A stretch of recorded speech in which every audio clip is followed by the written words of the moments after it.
Music ടീച്ചറാകാൻ ആഗ്രഹിക്കുന്ന കൺമണി ഒരുപക്ഷെ ഒരുപാട് കുഞ്ഞുങ്ങളെ പഠിപ്പിക്കാൻ പോവാണ്. ഇതുപോലുള്ള പ്രശ്നങ്ങളുള്ള കുട്ടികൾക്ക് ഒരു സ്വാതന്ത്ര്യം പോലെ ജീവിക്കാനും ഒരുപക്ഷെ കൺമണിക്ക് കഴിയും. രണ്ട് കാര്യമുണ്ട്. ഒന്നൊരു പ്രചോദനമാണ്, രണ്ട് അനുഭവത്തിൽ നിന്ന് അവർക്ക് പലതും പറഞ്ഞു കൊടുക്കാൻ പറ്റും.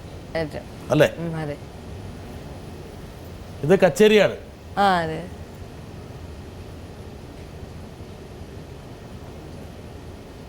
അദ്ദേഹം അറിയില്ലോ, ഈ ഇടയ്ക്ക് നമ്മളിൽ നിന്ന് വിട്ടുപിരിഞ്ഞ ഒരാളാണ് അദ്ദേഹം. പക്ഷേ എന്ത് സന്തോഷത്തോടെയാണ് കൺമണിയെ നോക്കുന്നത്. കൺമണിയുടെ പെർഫോമൻസിൽ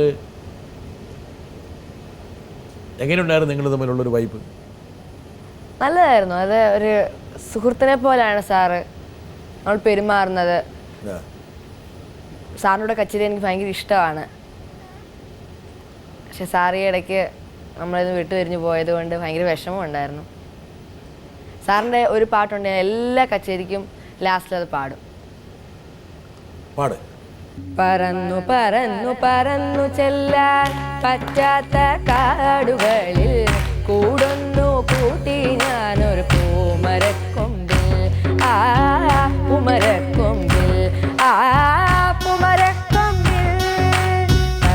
പറന്നു പറന്നു പറന്നു ചെല്ലാൻ പറ്റാത്ത കാടുകളിൽ കൂടൊന്നു കൂട്ടി ഞാനൊരു പൂമരക്കൊമ്പിൽ, ആ പൂമരക്കൊമ്പിൽ, ആ പൂമരക്കൊമ്പിൽ.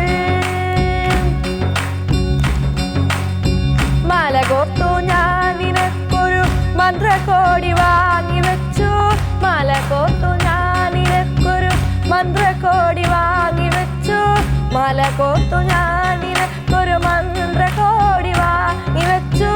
പന്തലിട്ടു കാത്തിരുന്നു, പന്തലിട്ടു കാത്തിരുന്നു, പന്തലിട്ടു കാത്തിരുന്നു ചന്ദനക്കുറി കൂട്ടിൽ. പറന്നു പറന്നു പറന്നു ചെല്ലാൻ പറ്റാത്ത കാടുകളിൽ കൂടൊന്നു കൂട്ടി ഞാനൊരു പൂമരക്കൊമ്പിൽ, ആ പൂമരക്കൊമ്പിൽ, ആ പൂമരക്കൊമ്പിൽ. കണ്ടില്ല നിന്നെ മാത്രം, കണ്ടില്ല നിന്നെ മാത്രം, കണ്ടില്ല നിന്നെ മാത്രം, കാത്തിരുന്നു നിന്നെ മാത്രം, കണ്ടില്ല നിന്നെ മാത്രം, കാത്തിരുന്നു നിന്നെ മാത്രം. പൊൻകിനാക്കൾ പൂത്ത കാലം, പൊൻകിനാക്കൾ പൂത്ത കാലം, പോവതെങ്ങു നീ, പോവതെങ്ങു നീ.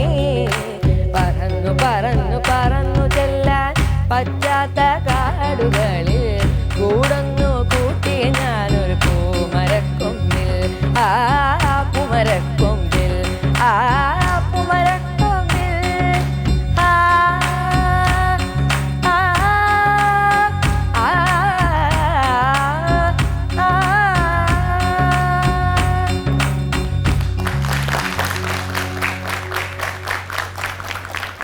സാറ് കൺമണിയുടെ ഇടയിൽ നിന്ന് പറന്ന് പറന്ന് പറന്ന് പറന്ന് പോയി. എങ്കിലും അദ്ദേഹത്തിൻ്റെ ഓർമ്മകൾ നമ്മുടെ ഇടയിലുണ്ട്. എന്തായാലും സാറിനുള്ളൊരു ഗുരുവന്ദനം കൂടിയാണ്, ആദരാഞ്ജലി കൂടിയാണ് കൺമണിയുടെ പാട്ട്. ഇനി അദ്ദേഹത്തോടൊപ്പം ഇനി കച്ചേരി നടത്താൻ പറ്റില്ല. പക്ഷെ അദ്ദേഹത്തിൻ്റെ ഒരു സാന്നിധ്യം ഒരു എവിടെയെങ്കിലും ഉണ്ടാവും അല്ലേ മനസ്സിൽ. അദ്ദേഹം പെട്ടെന്ന് ആകസ്മികമായി പിരിഞ്ഞപ്പോൾ എന്താ കൺമണിക്ക് തോന്നിയത്?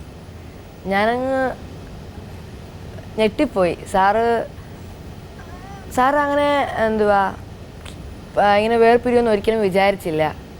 അതുകൊണ്ട് അങ്ങനെ ഷോക്കായിപ്പോയി. പത്രങ്ങളൊക്കെ വായിക്കുമോ സ്ഥിരമായിട്ട്? വായിക്കും. എല്ലാ ദിവസവും പത്രം വായിക്കും? സമയം കിട്ടുന്ന ദിവസങ്ങളിൽ. അമ്മ ഒട്ടും വായിക്കുകയില്ല? അമ്മ രാവിലെ പോകും വായിക്കാൻ എന്നും. ശരിക്കും ശരിക്കും ഈ ലോകത്ത് നടക്കുന്ന കാര്യങ്ങളെല്ലാം കൺമണി അറിയുന്നുണ്ട് അല്ലേ? ജനറൽ നോളജ് ഉണ്ട്. അടിസ്ഥാനപരമായിട്ട് പത്രം വായിക്കണം, വാരികൾ വായിക്കണം. വായനയാണ് ഒരുപക്ഷെ കൺമണിയെ പോലുള്ള. ടെലിവിഷൻ കാണാറുണ്ടോ? ഇല്ല, അത് കുറവാണ്. അത് കുറവാണ്. ഞങ്ങളെപ്പോലുള്ള ആൾക്കാരോട് എന്തെങ്കിലും വിഷമമുണ്ടോ? ഇല്ല അത് സമയം കിട്ടാറില്ല. ഞങ്ങളുടെ കഞ്ഞൂടി മുട്ടിക്കാനുള്ള പരിപാടി. ഈ പ്രോഗ്രാംസിനൊക്കെ പോയിട്ട് വരുമ്പം പിന്നെ കാണാൻ സമയം കിട്ടാറില്ല. പിന്നെ സ്കൂളിലൊക്കെ പഠിക്കണം, അതുകൊണ്ട് അങ്ങനെ TV കാണത്തില്ല. എന്തായാലും JB ജംഗ്ഷനിൽ കാണാതിരിക്കാൻ പറ്റില്ല. ഇല്ല. അത് സ്ഥിരമായി കണ്ടോണം. അല്ല കൺമണി, ഈ പഠിത്തം, ഈ പെർഫോമൻസ്, ഈ കുഞ്ഞു പ്രായത്തിൽ തന്നെ ഒരുപാട് പരിപാടികൾ, ഇപ്പോൾ കൺമണി ഒരുപാട് ആൾക്കാർ പരിപാടികൾ കണ്ട് വിളിക്കുന്നുണ്ട്. ഇതെല്ലാം കൂടി എങ്ങനെ കൊണ്ട് നടക്കുന്നു? അത് ആ സ്കൂളിൽ എന്നെ അങ്ങനെ കാണുന്നതുകൊണ്ടാണ് എനിക്ക് അങ്ങനെ പ്രോഗ്രാംസിനായാലും എന്തിനും പോകാൻ പറ്റുന്നത്. ഇപ്പം സ്കൂളിലായാലും നോട്ട്സൊക്കെ ആണെങ്കിലും എൻ്റെ ഫ്രണ്ട്സൊക്കെ എനിക്ക് എഴുതി തരും. അതുപോലെ പിന്നെ നോട്ട്സ് ചെയ്യേണ്ട ആവശ്യമില്ല. ചില ദിവസങ്ങളിൽ മാത്രം, സ്കൂൾ ക്ലാസ് ചെല്ലുന്ന ദിവസങ്ങളിൽ മാത്രം നോട്ട്സ് എഴുതിയാൽ മതി. പിന്നെ പോകുന്ന സമയങ്ങളിലൊക്കെ പഠിക്കും. അങ്ങനെയൊക്കെ മാനേജ് ചെയ്യും. അങ്ങനെയൊക്കെ ഒപ്പിച്ച് പോവുകയാണ്. പക്ഷെ പഠിത്തം കോംപ്രമൈസ് ചെയ്യരുത് കേട്ടോ. എന്താ കാരണം വെച്ചാൽ ഈ കലയെപ്പോലെ തന്നെ, ഈ സംഗീതത്തെപ്പോലെ തന്നെ വളരെ പരമപ്രധാനമാണ് പഠിത്തം എന്നുള്ളത്. എന്താ കാരണം വെച്ചാൽ ഒരുപക്ഷെ ഈ കലയിലേക്ക് ഉയർന്നു പോകാൻ വേണ്ടി പഠിത്തം എപ്പോഴും താങ്ങായിട്ട് പ്രവർത്തിക്കും.